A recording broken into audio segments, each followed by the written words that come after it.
Good morning! It is our third and final day here in Umhlanga, and we are doing something very awesome today. We're going on a cultural tour called Inanda Cultural Tour, and something very interesting is going to happen while we're there. Stay tuned and you guys will find out what that is. Hello! Because I got literally nothing better to do today, and I was like, what the hell, let me go do this for the fun of it. Oh, okay. thank you so much. And then, You should actually get extra for that. Yeah. Safe touring. yeah, absolutely. This stuff's like quite vicious stuff as well, so this will kill everything and anything. Where you guys are interested, because I'm capturing you guys. It's about you Is guys that today. okay? Is it about us today? Yeah, it's about you Is there guys. going to be like any interviews or anything? Yes, there are going to be. Yeah. After a quick history lesson on the formation of what was originally called Port Natal, our guide took us into one of the nearby informal settlements, KwaMashu, named after Sir Marshall Campbell, a pioneer of the sugarcane industry in the colony of Natal. The hills all around us were once Natal's original sugarcane fields, some of which still remain today.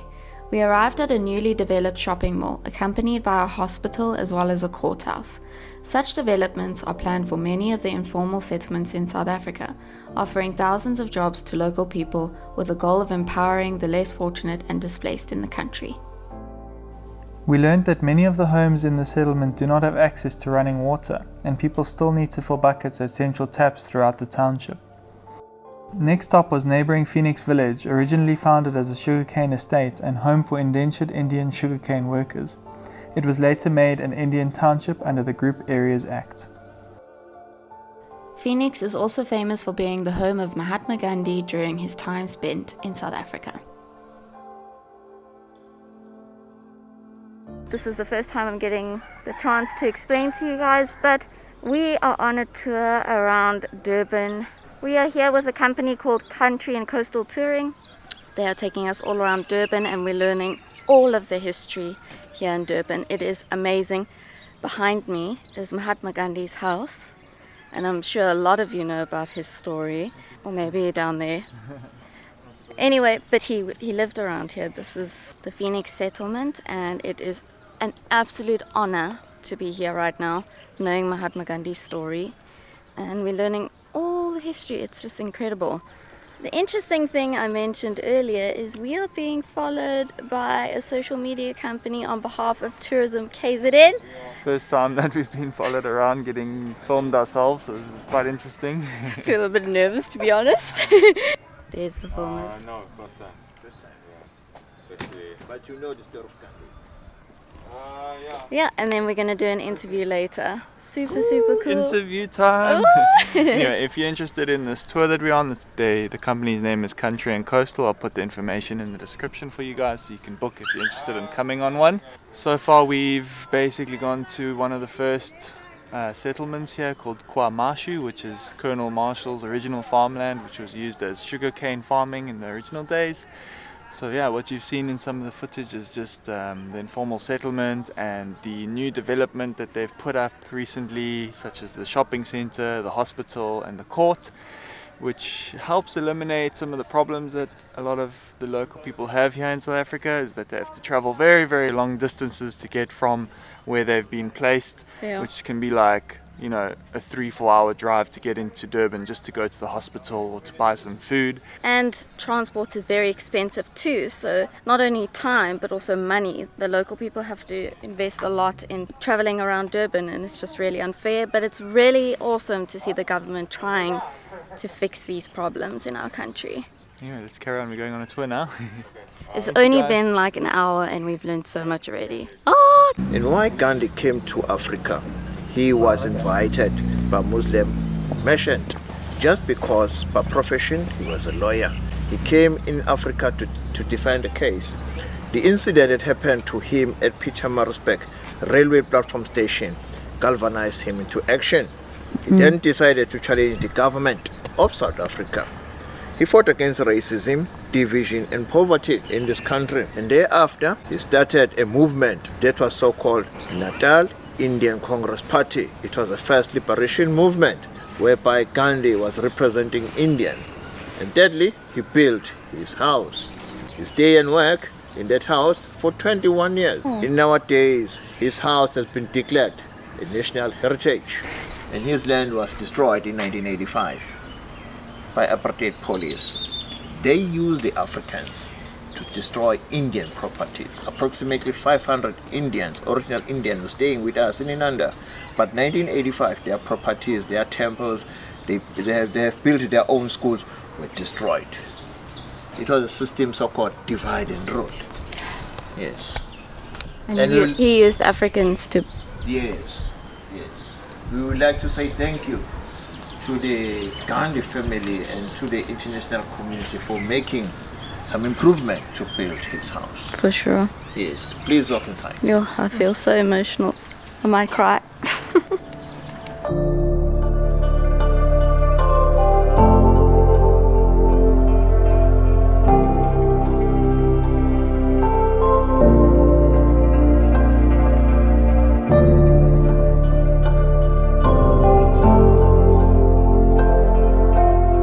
It was after I went to South Africa that I became what I am now, Mahatma Ghandi.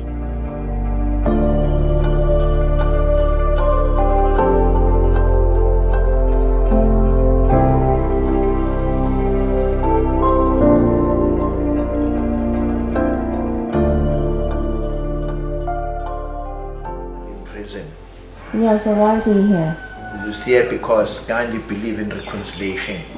He told Smart, I don't hate you. I hate your system. That's what he was doing to us as Indians. But at later stage, they became friends. Because Gandhi believed in reconciliation. Yo, bro, I'm gonna cry. Yes. So this house is welcome. Welcome everybody.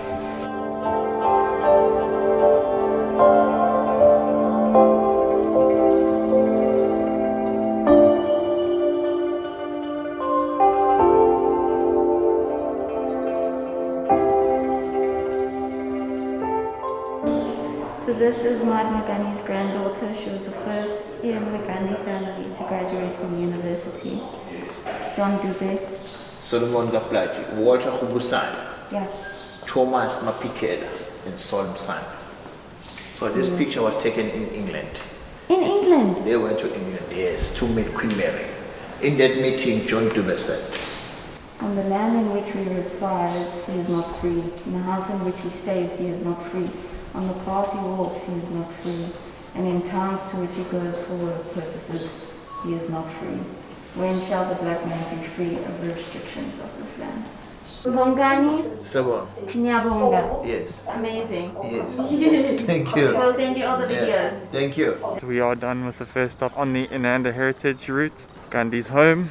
I believe we're going to be making our way up to John Dube's house eventually. But overall, this has been an incredibly moving experience, and I highly suggest any South Africans or any foreigners interested in the history of South Africa to really stop by here. This is Kasturba, Mahatma Gandhi's wife. This school was named after her because of the big influence she had in this area that was often overlooked. But it's amazing to see that the school is still in operation to this day.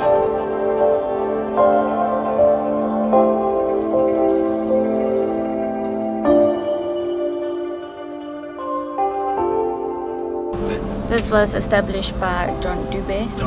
Langila Balela Dube. John Dube and Mahatma Gandhi often walked together and discussed the issues of the world and ideas. It's amazing. Good morning to all of you. Good morning. My name is Mandla Ngumal. Mandla means that all power All power. belongs to all of us. It means that all of us have got a duty to build a better country for all of us, regardless of race, religion and culture. It means that many cultures, one nation. You are warm welcome to Ohlang Institute, first and foremost. This is your home away from home. Thank you. Please feel it. It is right here, because you know what? When we talk about the revolution towards democracy, this is the site where revolution began. Literally.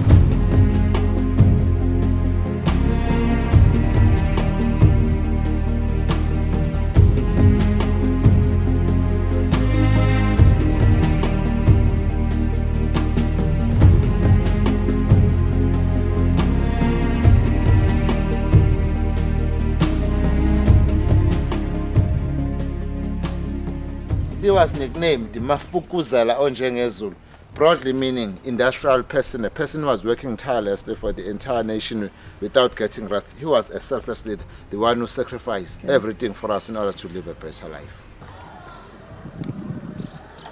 Ngiyabonga. How are you? Nami ngiyabonga ukuthi ungibonge. I'm thanking you for thanking me. Ngiyabonga ukuthi ungibonge. Ubonge. Yes, ungibonge. I love your spirit. Oh, thank you so much. Can we share it? Now there's conflict between me and you right now. COVID-19. How can we share that spirit? No, we can't. How can it arrive alive? Yes, cut it. I can. I've already shared it. Yes. After having a laugh with John Dube's grandson, we entered the home of an iconic man in South Africa's history. You can still see the original mud and stone, the materials used to build this home, as well as many of his original pieces of furniture. We then made our way down to John Dube's hall, the place where the first democratic leader Nelson Mandela cast his very first vote. We are busy walking into where Nelson Mandela casted his first vote for freedom. So this is where I was stationed. Were you standing here? Yes, from 6:30 a.m. in the morning, 27 April of 1994. While I was standing here, I was freezing. But you know, when Nelson Mandela, when he entered, he managed to cool me off because he greets me with a broad smile as he was always with. And they asked me, everything is okay in terms of the setup of the institution. Are you ready for the community to take their first vote? And I said yes. Then he lent his hand, of which is history now. Thank you so much. That's so special. Yeah, you're all welcome. Thank you so much. Thank you so much. Busy editing today's vlog. Mandela's telling us about the day he met Nelson Mandela, while Claire's on her computer looking up some footage from that day. And lo and behold, we think we found Mandela with a massive grin on his face standing in the background. And ultimately to throw his ballot box here. That's the moment Nelson Mandela casted his very first vote, and we're pretty sure that that's Mandela right there with the biggest smile on his face. It's too cute.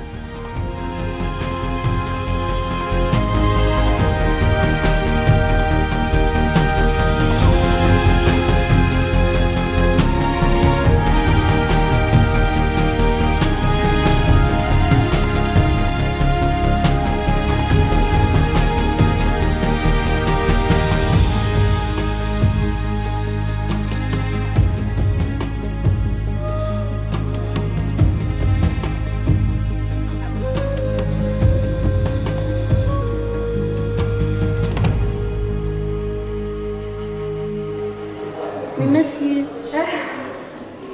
What an unbelievably incredible place to come and visit today. The place where Mandela, once he got out of jail, came and decided to vote for the first time as a democratic country. John Dube, being one of the founders of the ANC in this area, was the reason why Mandela decided to come and vote near his grave site. So that democracy, something that he fought for, John Dube, 82 years prior, had gone full circle. And it's even written here, Mandela came and said, "I have come to report, Mr. President, that South Africa is now free." Just so special. I'm looking forward to meet you in the near future. Of course, to come back. Yes, thank you. Thank you. Okay, cheers, bye. Thank you.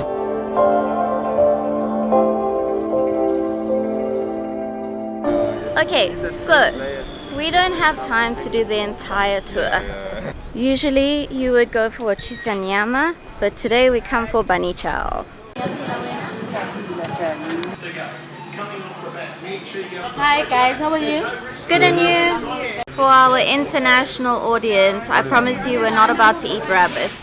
It's just the name of one of our meals here in South Africa. Just learned where the name bunny chow comes from. They were banya traders here in Durban, and they were people who prepared food. And they didn't have any plates and things or polystyrene to put the curries in. So they would use yesterday's stale bread and put the curry inside. and the curry absorbed into the bread, and it eventually became a meal because it was so delicious. Now we know it as bunny chow. It's called bunny though because the English couldn't pronounce banya properly, so they said bunny. So cool.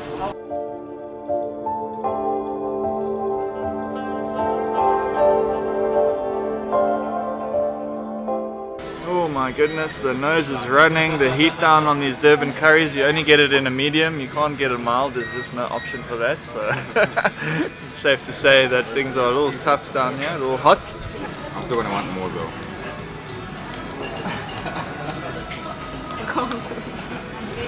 But very, very, very tasty. Yum, yum, yum. After a spicy but incredibly delicious meal, it was a short drive back to Durban for those interviews we mentioned earlier. We want to say a big thank you to Sheldon Wells and his company Coastal and Country Touring for sacrificing his free time to take us around. We truly are thankful. And to Inco and Tourism KZN for putting this all together. Thank you very much. Bye, thank you so much. No problem. For everything. You have been the most amazing person. You made this all happen for us, so thank you so much. Not a problem Really at all. appreciate it. Not a problem at all. I'm sure Ingo is the best. Thanks. That was another incredible day here in KZN. We spent the day driving around Durban learning about the most important people that shaped the history of South Africa. We learned about Nelson Mandela, John Dube, Mahatma Ghandi, and various other people that are all here in this place making the biggest decisions for our country, and they are all the reason why our country became a democracy. And it's been incredible walking in their footsteps, literally walking on the ground that they once walked on, and just listening and learning about all the history, and then finishing off with a lekker bunny chow. If you are ever in Durban, do not leave without having a bunny chow. It is like one of the most popular meals here in Durban. But anyway, it has been an incredible day. All the links to the companies that we worked with today are in the description, so Tourism KZN, and then of course Sheldon Wells. Thank you so much for the tour today. He is from Country and Coastal Touring, and we appreciate him for taking the time out today to teach us about everything. And then of course Mandla and Bongani, the two tour guides that took us around the two sites. They are so passionate about what they do. They are so passionate about our country, and it is just so heartwarming seeing people and meeting people like that. We share the same sentiments, so Nyabonga. Thank you guys for watching this video. If you enjoyed it, give it a thumbs up, and please, if you are a South African, please share these videos. We are trying to get tourism going again in South Africa. Our communities are struggling, and we would appreciate any help that we can get, and all the companies will appreciate the same. Anyway, it's time to say goodbye. Bye-bye. Goodbye. And like and subscribe. Bye. We just had a lovely tour of all the facilities. What a beautiful place. And Can't then wait to check it out tomorrow. right behind us are the beautiful mountains.